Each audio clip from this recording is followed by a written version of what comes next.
you check the children. Show a little match sometimes.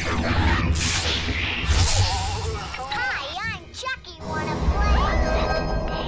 Sometimes. That is better. You're gonna need a bigger boat.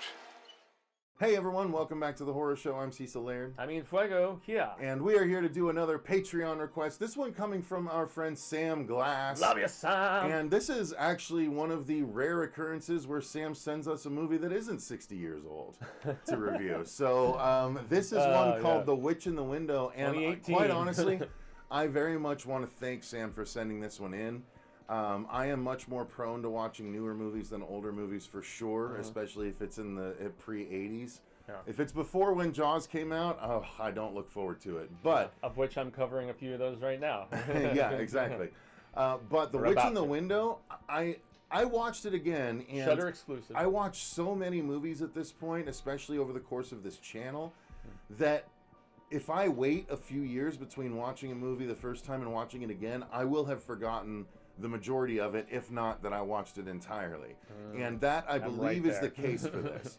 Because I do feel like after finishing it, I feel like, oh, I think I've seen this before. But on this watch through, I loved the hell out of this movie. This is, to me, in the same category as I'll Take Your Dead, and that kind of like really bittersweet ending of a movie. And it's just such a it's a well-crafted scare piece with such a deep emotional like draw to it and execution, and by the end I was just like floored, and I just really loved this movie as far as horror movies go. I don't know if I saw it the first year it came out. If I had and I didn't appreciate it this way, I don't know why, because I think this should have been on my top 10 of 2018 had I watched it back then. I loved this movie.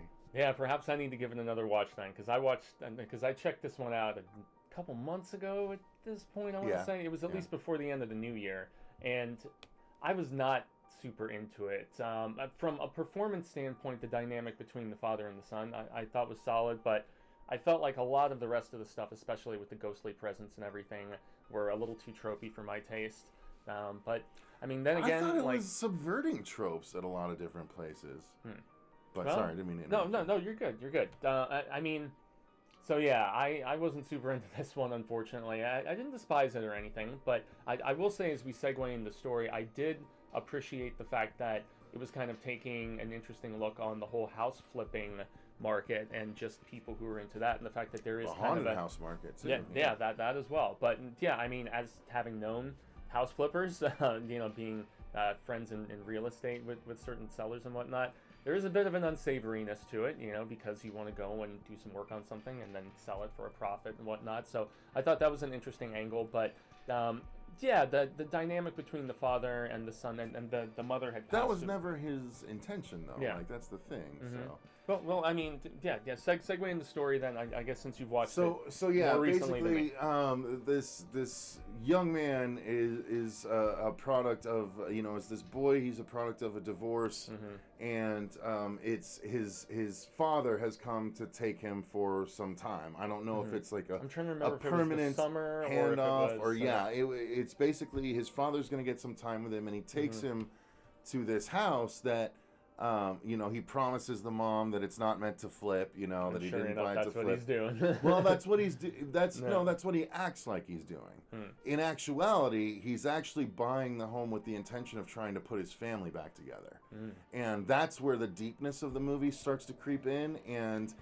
But it's one of those things where it's this house where stuff has happened, and this is what I loved. It actually played with horror tropes for haunted house movies in the past. And it messed around with them a little bit. Like, they show up and like they're looking around the house, and the dad is giving the son the history that he has, and the son's like, "Oh, did anyone die?"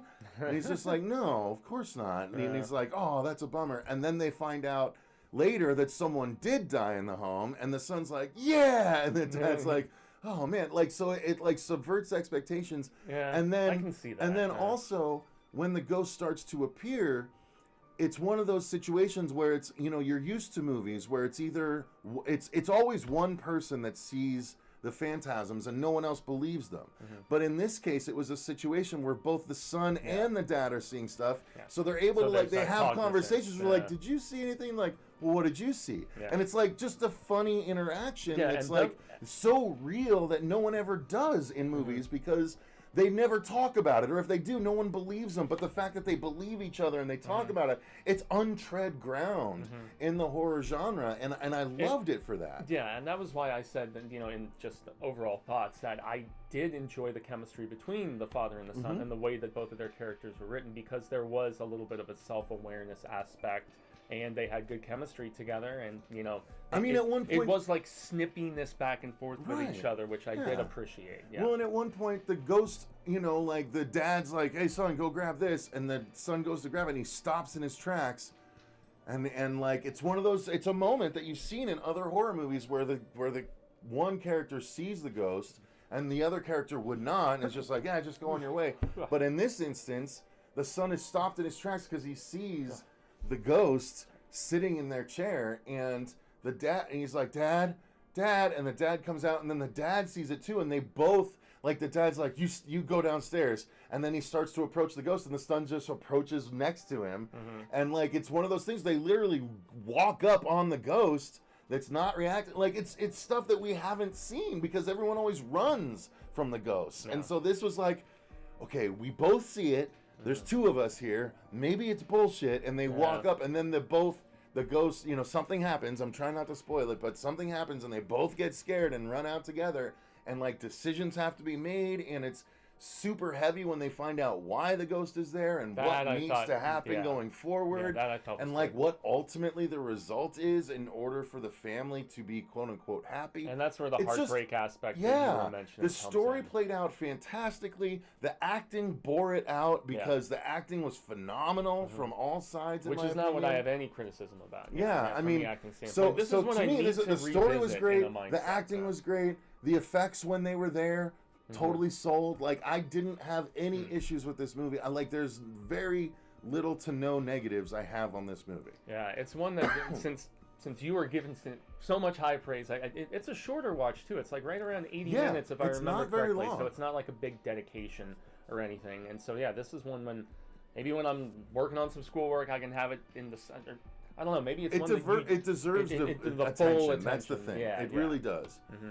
So yeah, I mean, I loved this movie, Sam, and I don't get to react that way to a lot of, or to some of the Patreon requests that we get. Yeah, some of them we do. It's an enthusiastic endorsement from Cecil right there. I loved this movie. Again, when I finished watching it, I was actually excited to finally review it and do the Patreon review. I watched the movie like 2 weeks ago, and I've been bummed we haven't been able to talk about it till now. Yeah. Because I really enjoyed it, and I wanted to spread the word about it. So there you go, The Witch in the Window is very, very much worth your time, in my opinion.